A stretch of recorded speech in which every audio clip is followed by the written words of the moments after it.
In the pantheon of rock gods, few names loom as large as Led Zeppelin. Their music wasn't just a sound, it was an event, a force of nature that defined an era. They built a sonic empire on thunderous drums, searing guitar riffs, a voice that could shatter glass, and arrangements that were both primal and sophisticated.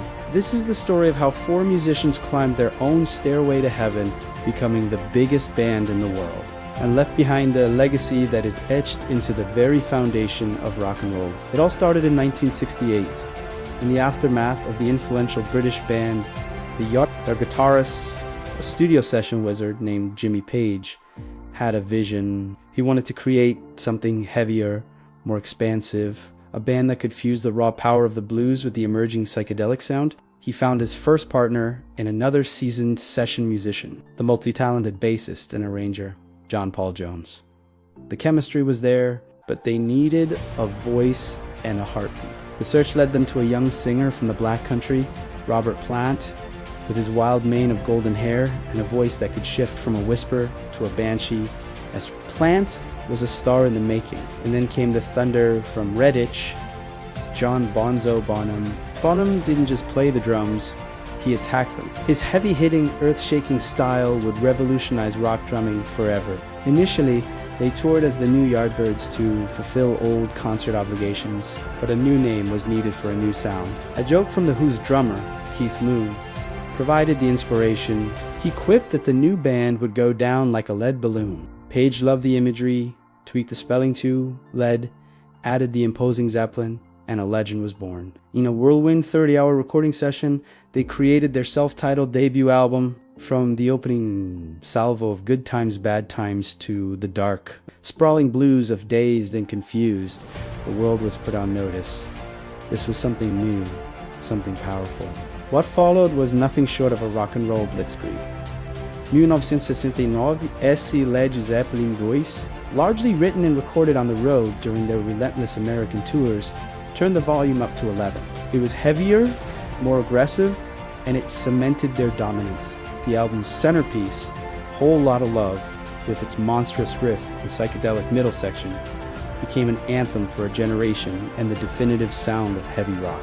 But Led Zeppelin was never a band to be picked. To prove their depth, they retreated to a remote, rustic cottage in Wales named Brook. The result was Led Zeppelin III. This album shocked many fans and critics who were expecting another heavy onslaught. Instead, it was filled with beautiful acoustic melodies, drawing on folk and Celtic traditions. Songs like Tangerine and The Introspective, That's the Way, showcased a more delicate, nuanced side to the band, proving their versatility and artistic ambition. Then came 1971, and the album that would define them forever, officially untitled. It's known to the world as Led Zeppelin IV. This was the perfect synthesis of their two sides, the bone-crushing rock and the mystical folk. The album is a murderer's row of rock classics. There's the Viking war cry of Immigrant's Song, the swaggering groove of Black Dog, and the pure, uncut energy of rock and roll. And then there's the centerpiece, an 8-minute epic that starts as a gentle acoustic ballad and builds into a soaring, guitar-driven crescendo. Of course, I'm talking about Stairway to Heaven, arguably the most famous rock song of all time. With this album, Led Zeppelin were no longer just a popular band. They were the biggest band in the world.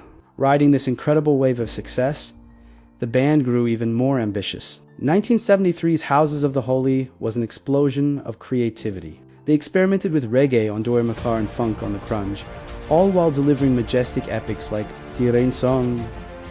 They were untouchable, playing to record-breaking crowds in sold-out stadiums across the globe, a spectacle captured in their concert film. The song remains the same. Their reign was absolute. In 1975, they reached their creative zenith with the sprawling double album Physical Graffiti, released on their own record label, Swan Song.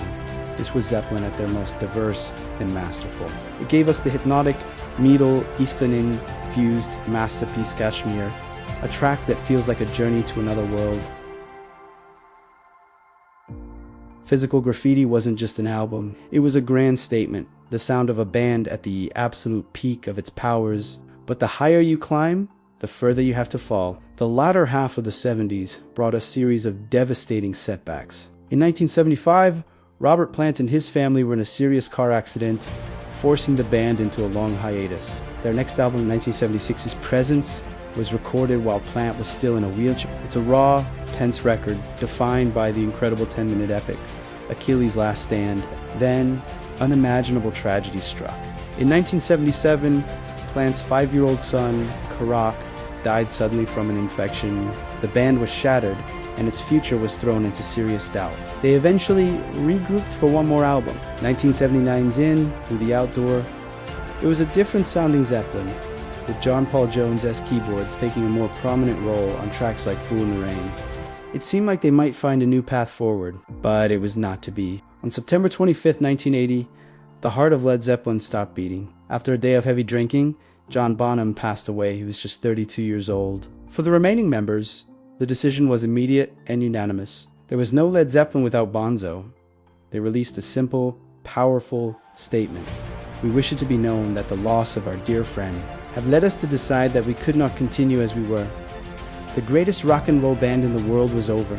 In the years that followed, Page, Plant, and Jones pursued their own solo careers, and a final album of outtakes called Coda was released.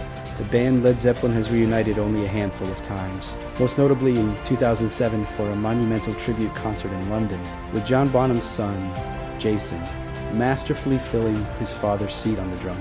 The performance, released as the film Celebration Day, was a stunning reminder of their timeless power and undeniable chemistry. Today, the legacy of Led Zeppelin is immeasurable. They sold over 300 million records, but their influence goes far beyond numbers. They pioneered album-oriented hockey, defined the sound of hard rock and heavy metal, and created a mystique that still captivates fans new and old. The genius of Jimmy Page, the soul of Robert Plant, the sophistication of John Paul Jones, and the thunder of John Bonham created a body of work that will live forever. Their music was, and still is, a stairway to another realm, a permanent monument in the history of sound. Thanks for watching. If you enjoyed this look into rock history, don't forget to like, subscribe, and hit that notification bell for more stories about the music that changed the world.